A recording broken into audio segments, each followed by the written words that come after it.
things very well unless he put them down on his engagement table, like this. Gandalf, Tea, Wednesday. Yesterday he had been too flustered to do anything of the kind. Just before tea time, there came a tremendous ring on the front doorbell, and then he remembered. He rushed and put on the kettle and put out another cup and saucer and an extra cake or two and ran to the door. "I'm so sorry to keep you waiting," he was going to say, when he saw that it wasn't Gandalf at all. It was a dwarf with a blue beard tucked into his golden belt and very bright eyes under his dark green hood. As soon as the door opened, he pushed inside just as if he had been expected. He hung his hooded cloak on the nearest peg and said, "Dwarlin, at your service," with a low bow. "Bilbo Baggins, at yours," said the hobbit, too surprised to ask any questions for the moment. When the silence that followed had become uncomfortable, he added, "I'm just about to make tea. Pray, come and have some with me." A little stiff perhaps, but he meant it kindly. What would you do if an uninvited dwarf came and hung his things up in your hall without a word of explanation? Have a think, what would you do if a dwarf turned up at your door and invited themselves to tea? How would you feel? How do you think Bilbo feels? Let's carry on. They hadn't been at the table long. In fact, they had hardly reached the third cake when there came another, even louder ring at the bell. "Excuse me," said the hobbit, and off he went to the door. "So, you have got here at last." That was what he was going to say to Gandalf, but it wasn't Gandalf. Instead, there was a very old-looking dwarf on the step with a white beard and a scarlet hood, and he too hopped inside as soon as the door was open, just as if he had been invited. "I see they've begun to arrive already," he said when he caught sight of Dwalin's green hood hanging up. He hung his red one next to it and said, "Balin, at your service," with his hand on his breast. "Thank you," said Bilbo with a gasp. It was not the correct thing to say, but "they have begun to arrive" had flustered him badly. He liked visitors, but he liked to know them before they arrived, and he preferred to ask them himself. He had a horrible thought that the cakes might run short, and then he, as the host, knew it was his duty and stuck to it, however painful. He might have to go without. "Come along in and have some tea," he managed to say after taking a deep breath. "A little beer would suit me better, actually, if it's all the same to you, my good sir," said Balin with the white beard. "But I don't mind some cake. Seed cake, if you have any." "Lots," Bilbo found himself answering to his own surprise. And he found himself scuttling off too to the cellar to fill a pint beer mug, and then to a pantry to fetch 2 beautiful round seed cakes which he had baked that afternoon for his after-supper morsel. When he got back, Balin and Dwalin were talking at the table like old friends.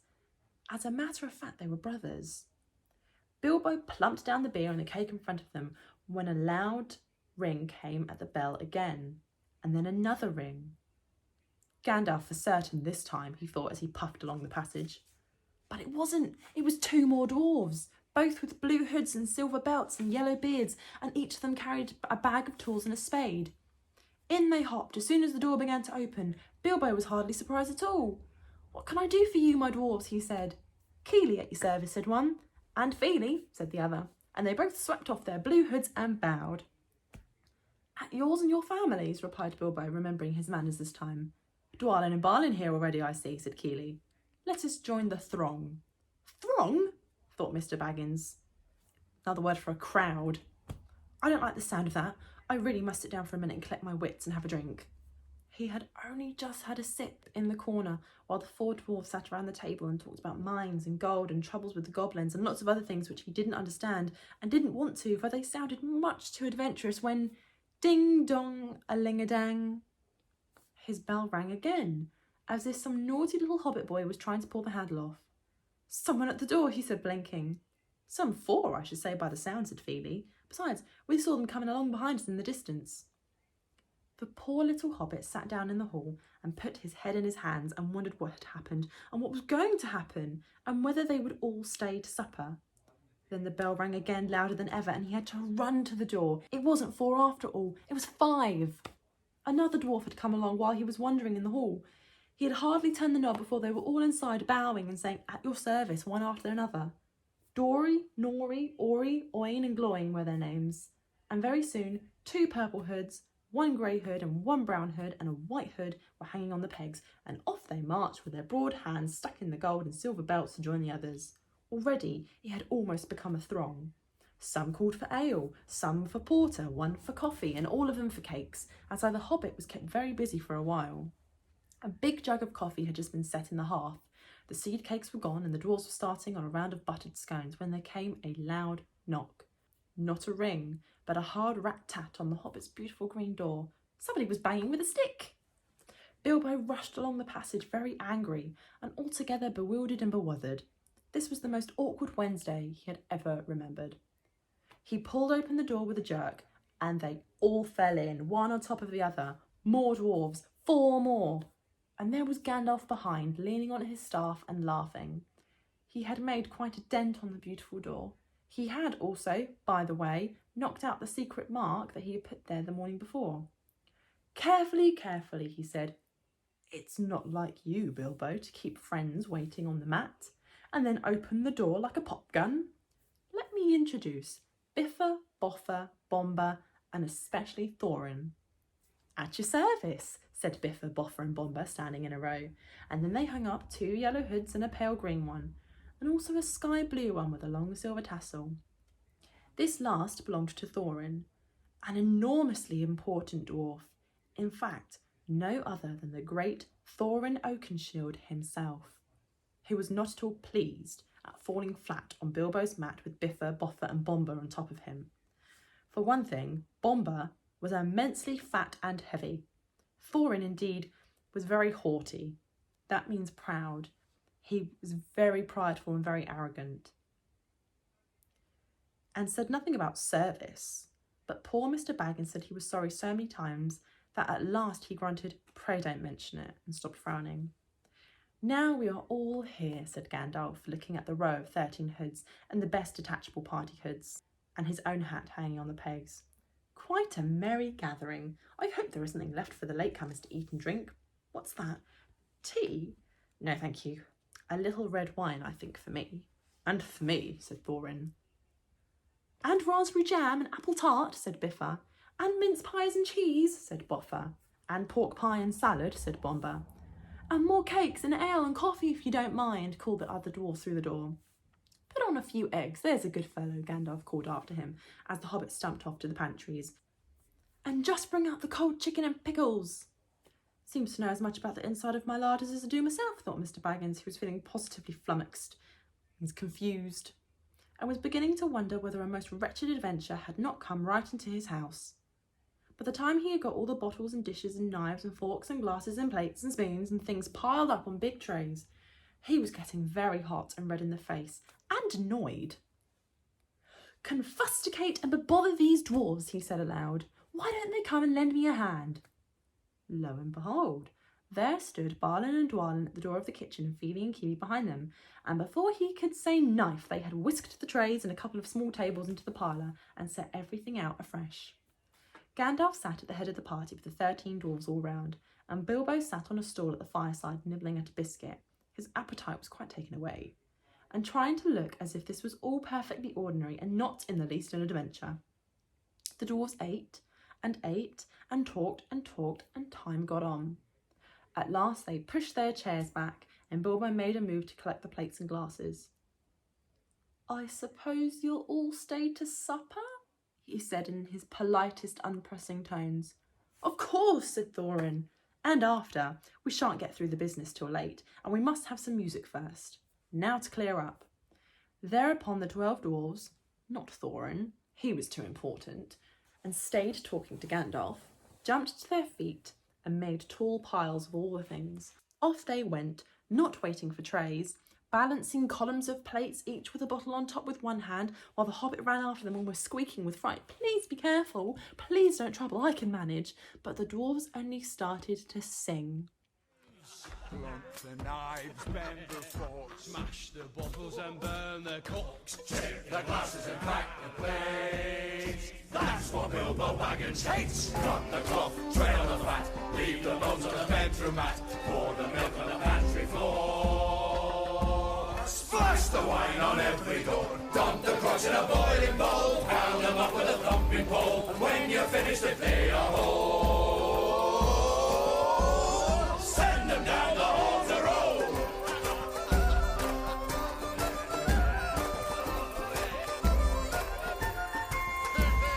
That's what Bilbo Baggins hates! And of course they did none of these dreadful things, and everything was cleaned and put away safe as quick as lightning, while the Hobbit was turning round and round in the middle of the kitchen trying to see what they were doing. Then they went back and found Thorin with his feet on a fender smoking a pipe. He was blowing the most enormous smoke rings, and wherever he told one to go, it went. Up the chimney, or behind the clock on the mantelpiece, or under the table, or round and round the ceiling, but wherever it went, it wasn't quick enough to escape Gandalf. Pop! He sent a smaller smoke ring from his short clay pipe straight through each one of Thorin's. Then Gandalf's smoke ring would go green and come back to hover over the wizard's head. He had a cloud of them about him already, and in the dim light it made him look strange and sorcerous. Bilbo stood still and watched. He loved smoke rings, and then he blushed to think how proud he had been yesterday morning of the smoke rings he had sent up the wind over the hill. "Now for some music," said Thorin. "Bring out the instruments." Keely and Feely rushed for their bags and brought back little fiddles. Dory, Nori and Ori brought out flutes from somewhere inside their coats. Bomba produced a drum from the hall. Biffa and Boffa went out too and came back with clarinets that they had left among the walking sticks. Dwalin and Barnin said, "Excuse me, I left mine in the porch." "Just bring mine in with you," said Thorin. They came back with viols as big as themselves and Thorin's harp wrapped in a green cloth. It was a beautiful golden harp, and when Thorin struck it, the music began all at once, so sudden and sweet that Bilbo forgot everything else and was swept away into dark lands under strange moons, far over the water and very far from his hobbit hole under the hill. The dark came into the room from the little window that opened in the side of the hill. The firelight flickered. It was April, and still they played on while the shadow of Gandalf's beard wagged against the wall. The dark filled all the room, and the fire died down, and the shadows were lost, and still they played on. And suddenly first one and then another began to sing as they played, deep-throated singing of the dwarves in the deep places of their ancient homes. And this is a fragment of their song.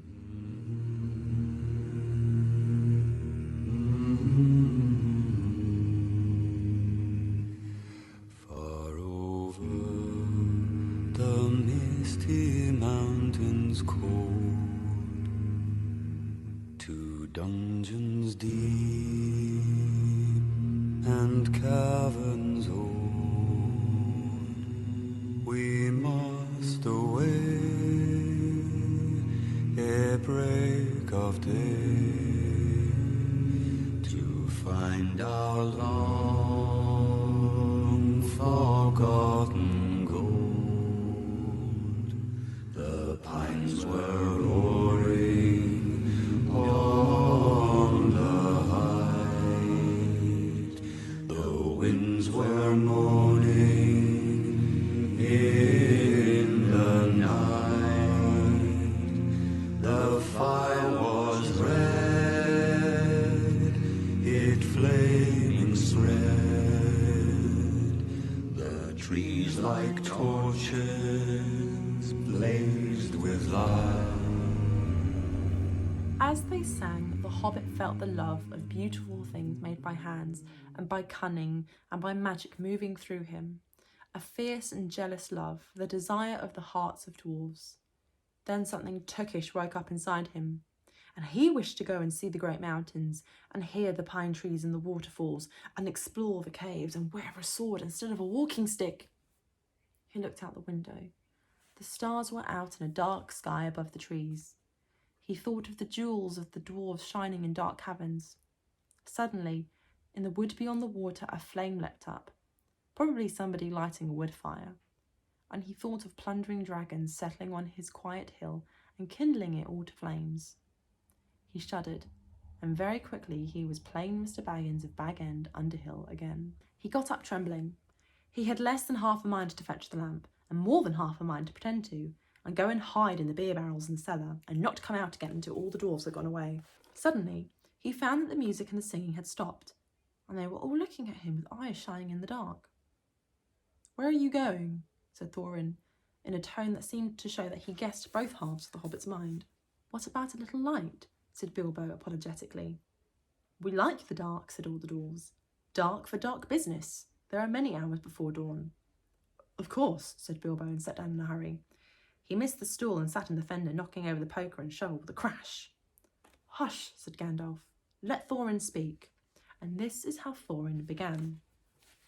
Gandalf, dwarves, Mr. Baggins, we are met together in the house of our friend and fellow conspirator, this most excellent and audacious hobbit. May the hair on his toes never fall out. All praise to his wine and ale. He paused for breath and for a polite remark from the hobbit, but the compliments were quite lost on poor Bilbo Baggins, who was wagging his mouth in protest at being called audacious, and worst of all, fellow conspirator. Though no noise came out, he was so flummoxed, so Thorin went on. We are met to discuss our plans, our ways, means, policy and devices. We shall soon, before the break of day, start on our long journey. A journey from which some of us, or perhaps all of us, except our friend and counsellor, the ingenious wizard Gandalf, may never return. It is a solemn moment. Our object is, I take it, well known to us all. To the estimable Mr. Baggins, and perhaps to one or two of the younger dwarves. I think I should be right in naming Keely and Feely, for instance. The exact situation at the moment may require a little brief explanation. This was Thorin's style. He was an important dwarf. If he had been allowed, he probably would have gone on like this until he was out of breath, without telling anyone there anything that was not known already. But he was rudely interrupted. Poor Bilbo couldn't bear it any longer. At "may never return," he began to feel a shriek coming up inside, and very soon it burst out like the whistle of an engine coming out of a tunnel. All the dwarves sprang up, knocking over the table. Gandalf struck a blue light on the end of his magic staff, and in its firework glare the poor little hobbit could be seen kneeling on the hearthrug, shaking like a jelly that was melting. Then he fell flat on the floor and kept calling out, "Struck by lightning, struck by lightning," over and over again, and that was all they could get out of him for a long time. So they took him and laid him out of the way on the drawing-room sofa with a drink at his elbow, and they went back to their dark business. "Excitable little fellow," said Gandalf as they sat down again. "Gets funny, queer fits, but he's one of the best, as fierce as a dragon in a pinch." If you have ever seen a dragon in a pinch, you will realise that this was only poetical exaggeration applied to any hobbit. Even to old Took's great-granduncle Bullroarer, who was so huge for a hobbit that he could ride a horse. He charged the ranks of the goblins of Mount Gram in the Battle of the Greenfields and knocked their king, Golfimble's head, clean off with a wooden club. It sailed hundreds of yards through the air and went down a rabbit hole, and in this way the battle was won, and the game of golf was invented at the same moment. In the meanwhile, however, Bullroarer's gentler descendant was reviving in the drawing-room, and after a while and a drink he crept nervously to the door of the parlour. This is what he heard. Gloin speaking, "Humph!" or some snort, more or less like that. Will he do you think? It is all very well for Gandalf to talk about this hobbit being fierce, but one shriek like that in a moment of excitement would be enough to wake the dragon and all his relatives, and kill the lot of us. I think it sounded more like fright than excitement. In fact, if it hadn't been for the sign on the door, I should have been sure we'd come to the wrong house. As soon as I clapped eyes on the little fellow bobbing and puffing on the mat, I had my doubts. He looks more like a grocer than a burglar. Then Mr. Baggins turned the handle and went in.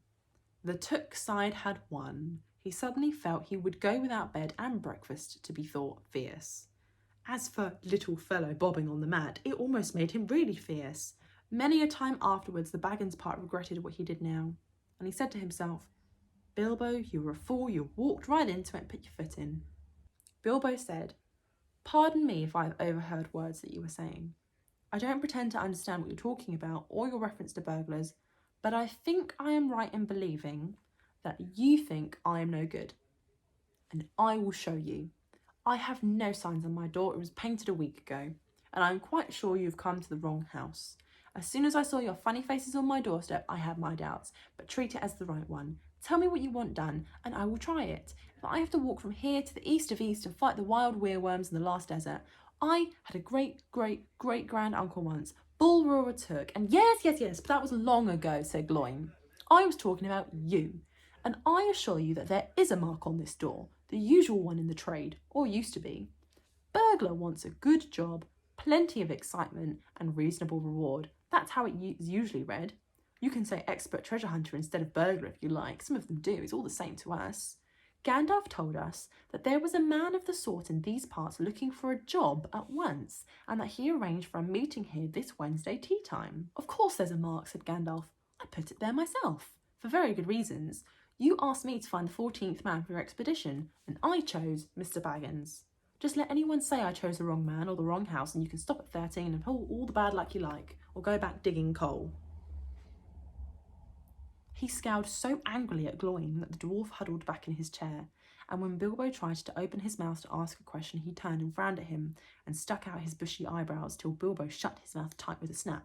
That's right, said Gandalf. Let's have no more argument. I have chosen Mr. Baggins, and that ought to be enough for all of you. If I say he's a burglar he is, or will be when the time comes. There is a lot more in him than you guess, and a deal more than he has any idea of himself. You may possibly all live to thank me yet. Now, Bilbo, my boy, fetch the lamp and let's have a little light on this. On the table in the light of a big lamp with a red shade, he spread a piece of parchment, like a map. This was made by Thrall, your grandfather, Thorin, he said. It is a plan of the mountain. I don't see how this will help us much, said Thorin. I remember the mountain well enough and the lands about it, and I know where Mirkwood is and the withered heath and where the great dragon's bred. Balin said, There is a dragon marked in red on the mountain, but it will be easy enough to find him without that if we ever arrive there. There is one point that you haven't noticed, said the wizard, and that is the secret entrance. You see that rune on the west side, and the hand pointing to it from the other runes. That marks a hidden passage to the lower halls. It may have been secret once, said Thorin, but how do we know that it is secret any longer? Old Smaug has lived there long enough now to find out anything there is to know about those caves. He may, but he can't have used it for years and years. Why? Because it is too small. 5 feet high the door, and 3 may walk abreast, say the runes. But Smaug could not creep into a hole that size, not even when he was a young dragon, certainly not after devouring so many of the dwarves and men of Dale. It seems like a big hole to me, squeaked Bilbo, who had no experience of dragons, and only of hobbit holes. He was getting excited and interested again, so that he forgot to keep his mouth shut. He loved maps, and in his hall there hung a large one of the country round with all his favourite walks marked on it in red ink. How could such a large door be kept secret from everybody outside apart from the dragon, he asked. In lots of ways, said Gandalf. But in what way this one has been hidden we don't know without going to see. From what it says on the map, I should guess there is a closed door which has been made to look exactly like the side of the mountain. That's the usual dwarves' method. I think that's right, isn't it? Quite right, said Thorin. Also, went on Gandalf, I forgot to mention the map went with a key. A small and curious key. Here it is.